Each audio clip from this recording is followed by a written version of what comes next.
My name's Jason Winguard. I'm a film director from Manchester and I studied at Bolton University. And this year I won the grand prize at the Virgin Media Shorts.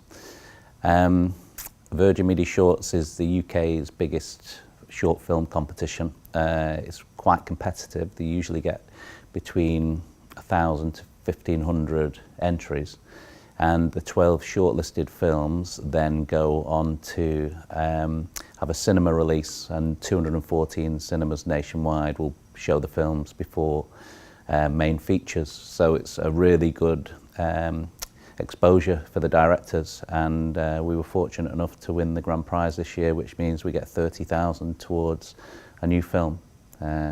So it's given us a proper career push. 220 was a film that we'd had that idea for quite a while, and we were in the Virgin Media Shorts the previous year. We were shortlisted with a film called Bus Baby, which didn't win the grand prize but won the People's Choice Award.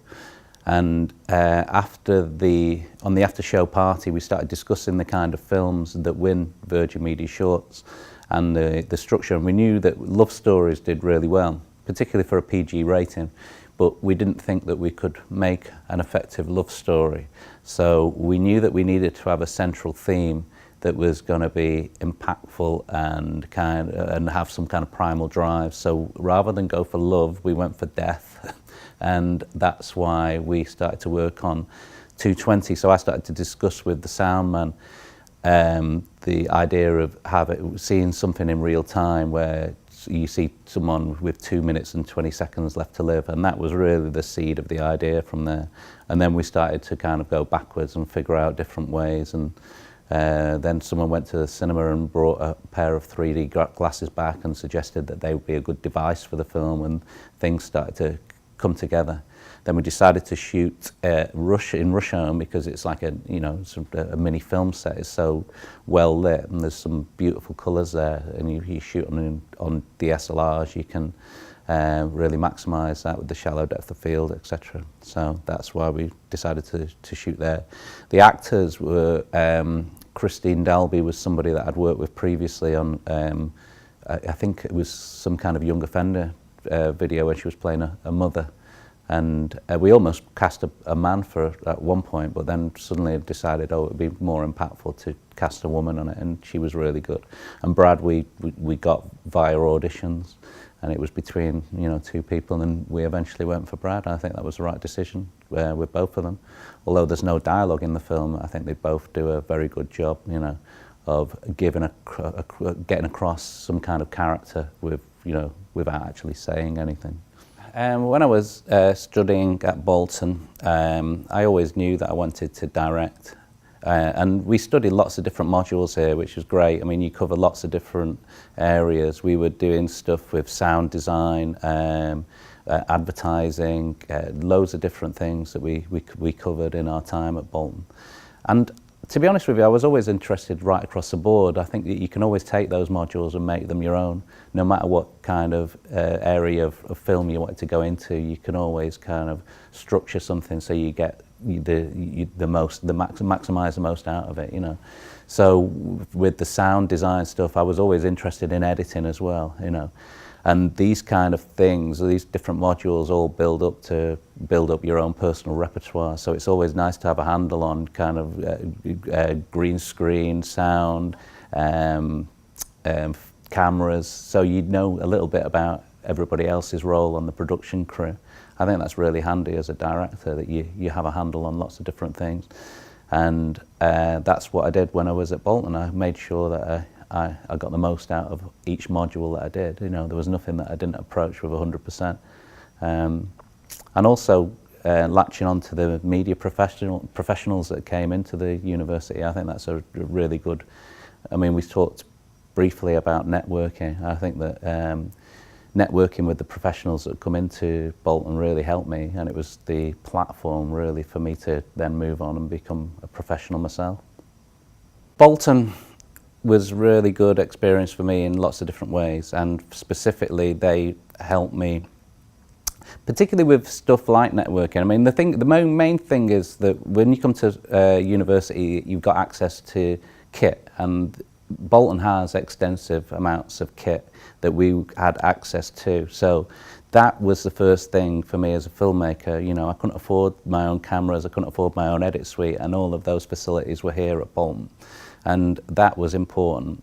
And then gradually, as you start to become more independent, you start to get your own kit and you start to be able to use your own kit and your own platform. You've got this as a backup, so there was always lighting kit here, jibs we'd take away, dollies, etc.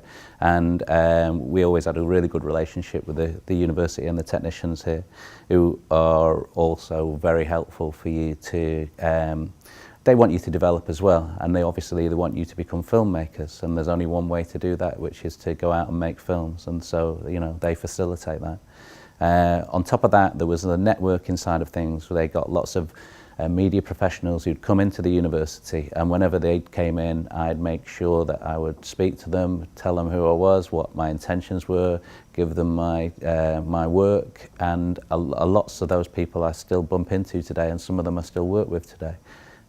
So I suppose that's a testament to the work that Bolton did and how I networked. I think there's lots of highlights from when you're making films or you're doing stuff at university. The pressure's off you in a way, and I always used it in that way, or looked at it in that way, that this was my time to experiment and meet people, familiar people, like-minded people.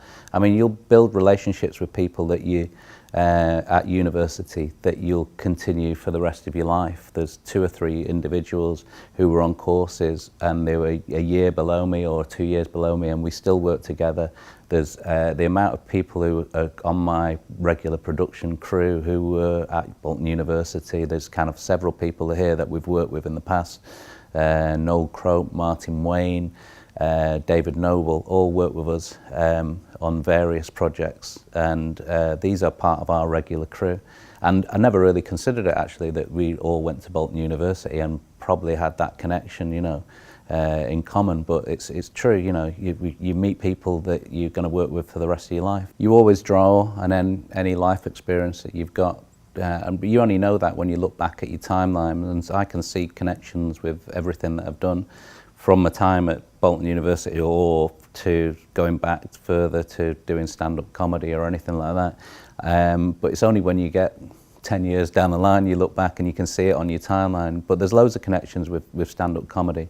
And prior to that, some of the other work that I did, you know, I can see connections with all of the things that we did. With comedy, there's lots of comedians that I still work with, lots of people that I still write with, and at the moment I've done 5 pilots for BBC Comedy North, and I'm sure without that comedy background and that interest in comedy, you know, I wouldn't have led to that kind of directing work. So, you know, I think that's how it all works out. You can't really tell when you're doing it, but I think the key to things is being proactive, and if you're proactive, then things happen for you. If you do nothing, nothing's going to happen for you. It's a real simple equation for me. There'd be lots of factors, aren't there, when you go into university as to why you choose that particular university. All I can do is talk from my own experience, which was that I came on the course. The course was everything that I needed. I had all the equipment and the right platform to then move on and to get my degree and then move into the workplace. So, you know, I couldn't speak highly enough of Bolton University.